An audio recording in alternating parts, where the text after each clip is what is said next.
We continue our celebration on Rise and Shine this morning as we acknowledge International Men's Day. The theme is celebrating men and boys, and we do have Mr. Michael Stuart. He is now Ambassador International, and of course, the leader or the head of B Men. Good morning and welcome, Mr. Stuart. Morning, the B and Mr. Cox. Mr. Cox. Cox. That's right. How could I forget that? Yes. Yes. Right. Mr. Stuart, let's get straight into it. Of course, we celebrate this day because Dr. Jerome Tilaksing founded this day on the 19th of November, 1999. Since that, we're now starting to embrace or to recognize International Men's Day. Are we doing enough? Well, some people are, some people are not. Tobago Channel 5 is one of those that have been doing it because historically, International Men's Day, you all have always mentioned it and always done it, especially under your tutorship time here. But there are some people that have not come on board as yet. And that is what we need to get as many people on board as possible, because International Men's Day speaks to a society, it speaks to the progress that we're going to make in any society. If we emasculate and leave out men and marginalize men, no society could go anywhere. I have a worry, Talk to me. Mrs. Stewart, and that's our young men. We had a gynecologist on set, a female gynecologist, speaking to the importance of sperm. Sperm count, or lack of it, means therefore less people. Right. There are contributing factors to why low sperm count is prevalent in young men, and infertility as an issue. If we are serious about celebrating our men, when our men are not able to reproduce, we have an issue. We have other issues of health that affect men, but I just want you to speak to that. Smoking is one of the contributing factors why we have low sperm count in men. Let's speak to that. We're not seeing pregnant people in Tobago. Population size has diminished in terms of as far as the report from the health sector, the lowest amount of births were in 2025. If that trend continues, we can be in a serious situation. Let's speak to that. You know, I was in a Caribbean island not too long ago, and the person from that Caribbean island says to me, Stuart, I want you to spend the day as we move along and tell me how many pregnant women you see. And I watched that, and I came upon no pregnant woman all that day that we've been driving around. And he says, that's what I'm telling you that we have to be careful about. That has great implications for a number of things in the future.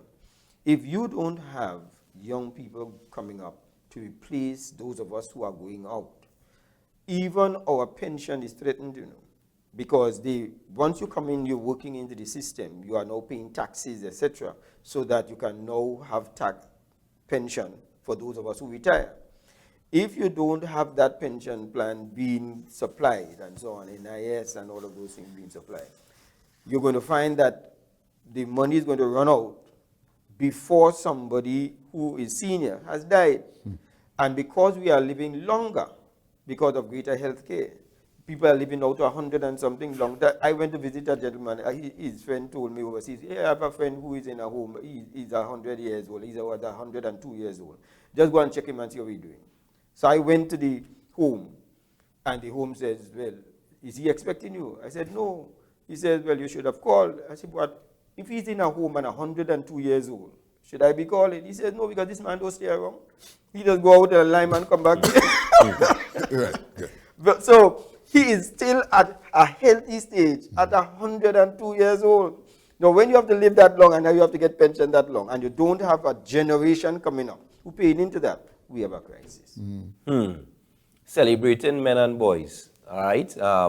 International Men's Day. And you're part of an organization, or the founder of an organization entitled Be Men. That's right. Right? And men, and again, we can't get away from this question or this topic where men are seen as someone who is strong and not supposed to show vulnerability and that kind of stuff. You personally and your company and the work of your company, how do you intend, or how are you currently rewriting that narrative, if it's necessary? Is it necessary to rewrite that narrative, and how are you doing it? I think what we try to do with the boys is for them to be what we call authentic. Be original.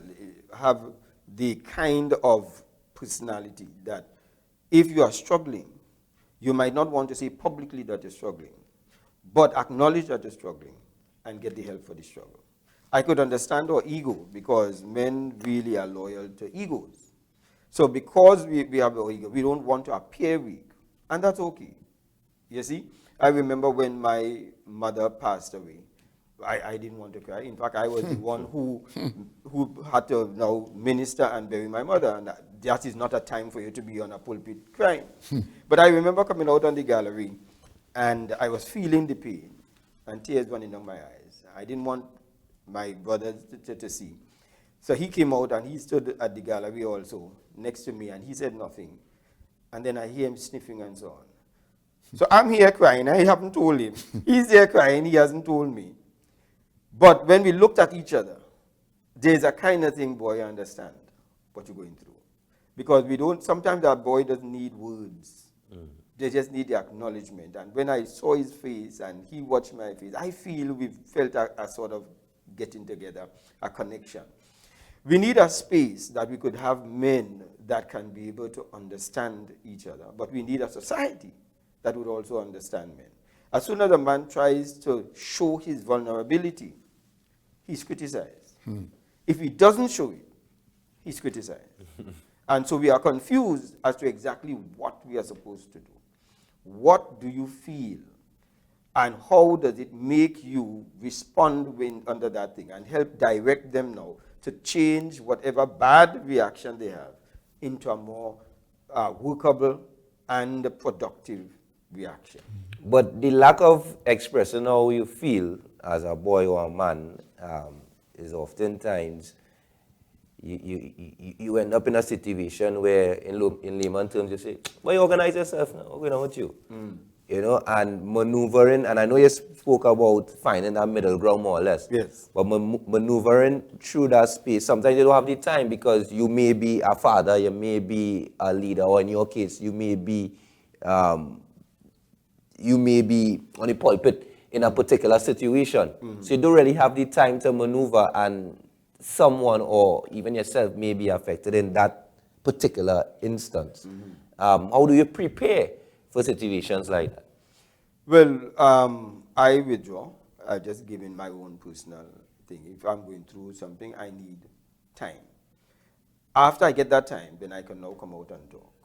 You see? And I could only give my own experience.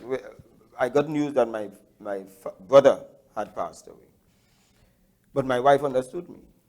She went to the children and said, Daddy is going through something. He's going to need some time. She knew that I would have wanted that space because I need to recollect myself. And once I got that, I was able to come back out now and talk. But I felt there is something I felt of empathy from my wife to understand that and not think that that was a negative reaction from me. Yes, we'd like people to cry, the men to cry and so on. That has its pluses and it has its negative. I think a man should be able to show his emotion. But I don't think we should demand a crying as the emotion. Because one man may want to cry, but another man may want to go and play football because he's stressed out. I had a friend, he liked to come and work cement. He would call me early in the morning. Mr. Stuart, boy, I'm going through a real thing. You have any work to do? You understand? Because he takes it out and working cement and working hard and so on. And after that, he's good to go. Very good. You understand?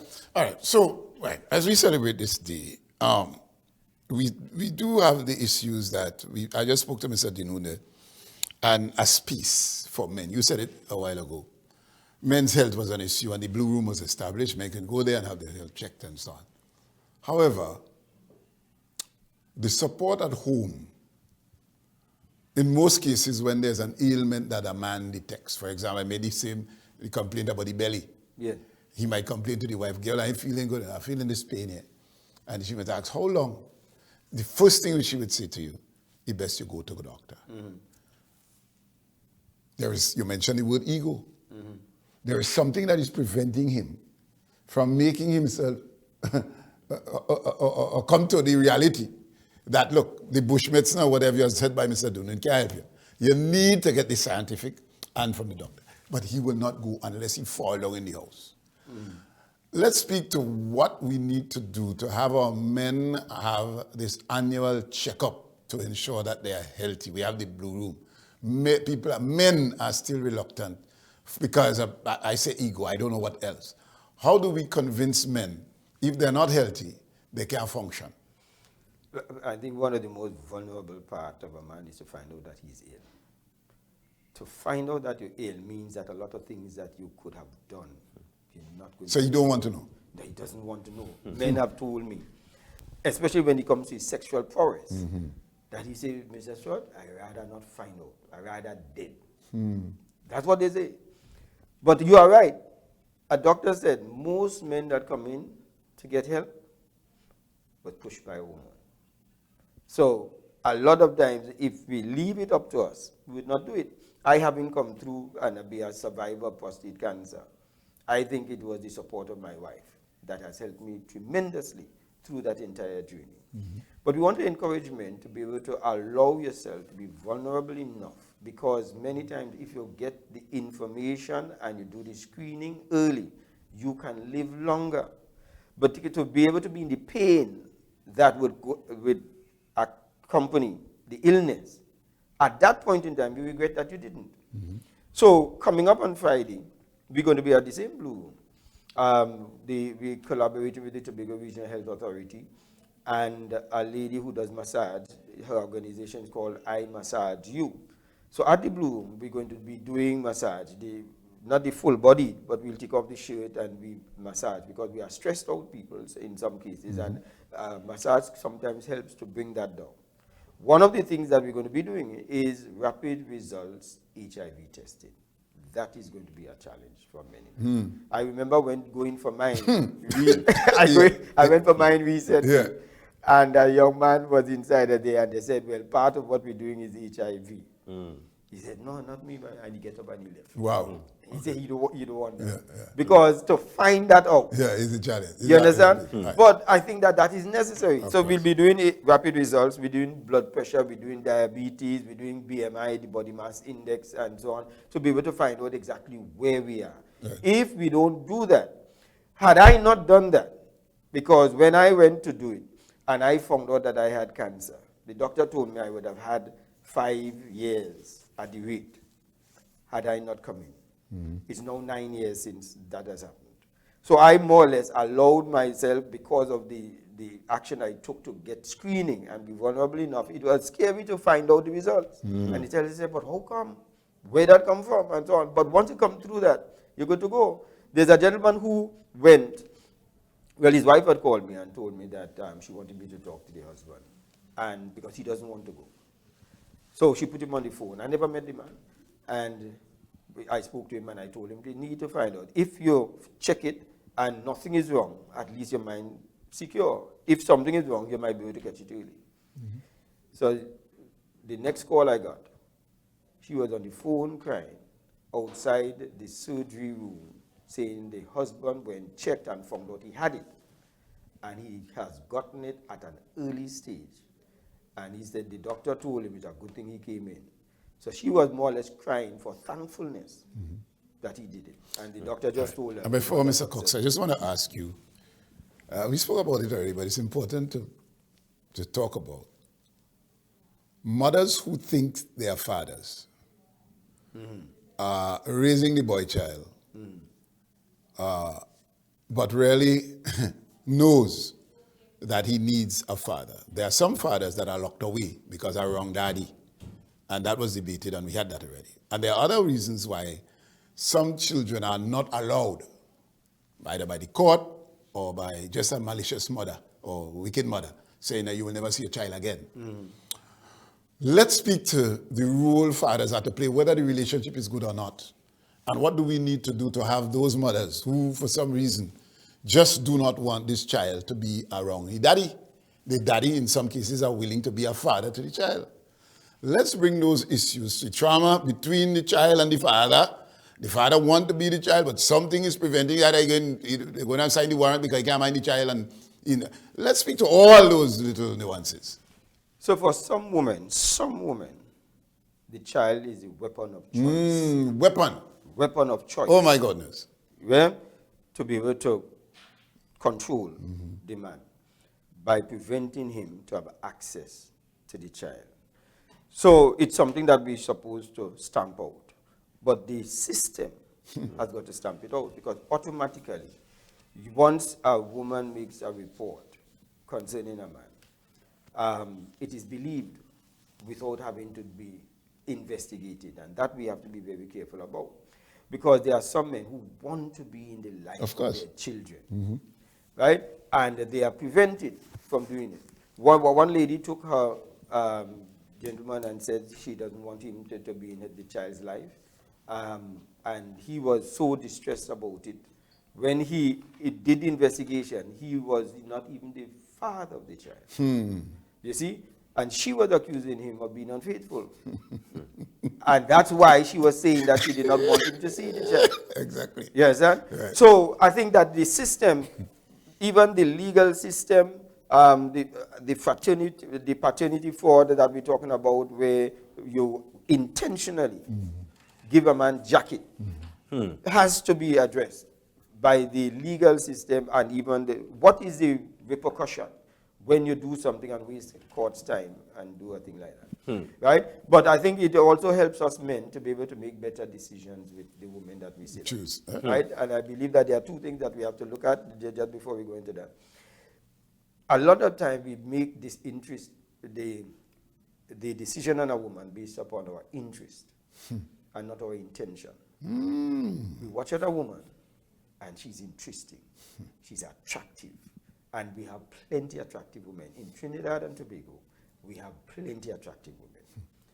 But that is an interest. The thing is that going to be one that would demonstrate and manifest our intention?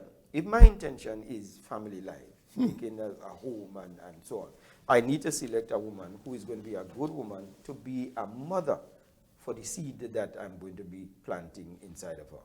A woman who's going to be by my side and support me in my dreams and my aspirations. So character is going to be focused in a man who has intention. Bodily and physical looks is going to attract a man with interest. I take my notes, Mr. Stuart.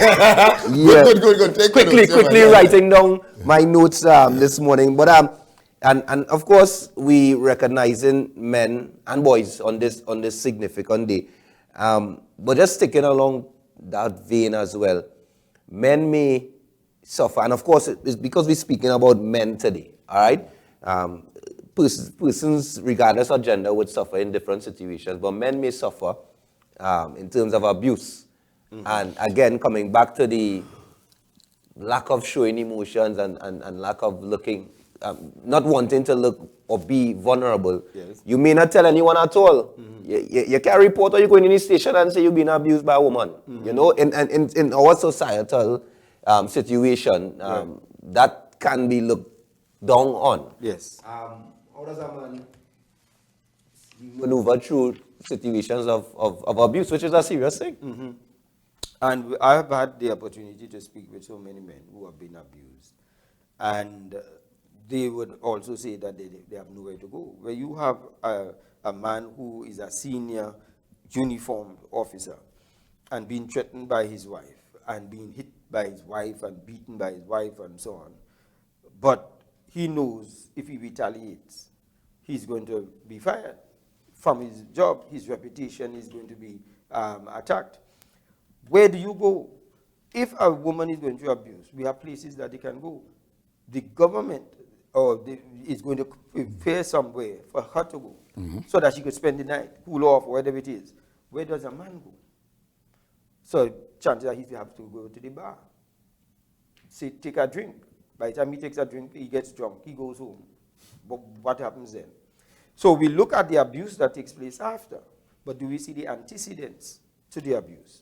The things that went before it, that caused it, and that not having somewhere to go and not having men that would sit down. And this is why whenever we as men get together with men, we need to be empathetic with a man and don't laugh him. Don't call him things. Sometimes when a man goes to report an abuse to the police station, it has been said that they laugh him. And they say, boy, big man like you come in here with this. and so on. Not every case, but that is it. So we don't have a reliability that the system supports men. And the theme for International Men's Day is celebrating and supporting men and boys, but there's no support. If you talk about men and boys, and we talk about what we're going to do about men and boys from a societal standpoint, we talk about building more jails. We are talking about stiffer penalties. Wow. But what about the things that irks us? Because we have sons. And there are sons that going through some issues that needs to be addressed, and we need to put that in place. A boy or a man may be in a situation or relationship where their partner, their female partner, is earning more than them and providing and takes up the role of the provider based on the situation. And that too can affect a man in a relationship where you feel less powerful in the situation. You can't really provide in comparison to your female partner. That's a reality, but some men become depressed or even picked on by their friends and so on. But that just may be a situation at the time or whatever the case may be. Speak to that briefly before we move on. So I have a question. Is it that he's depressed because she works for more? Or is it he's depressed because of the way she uses it to wield it in his face?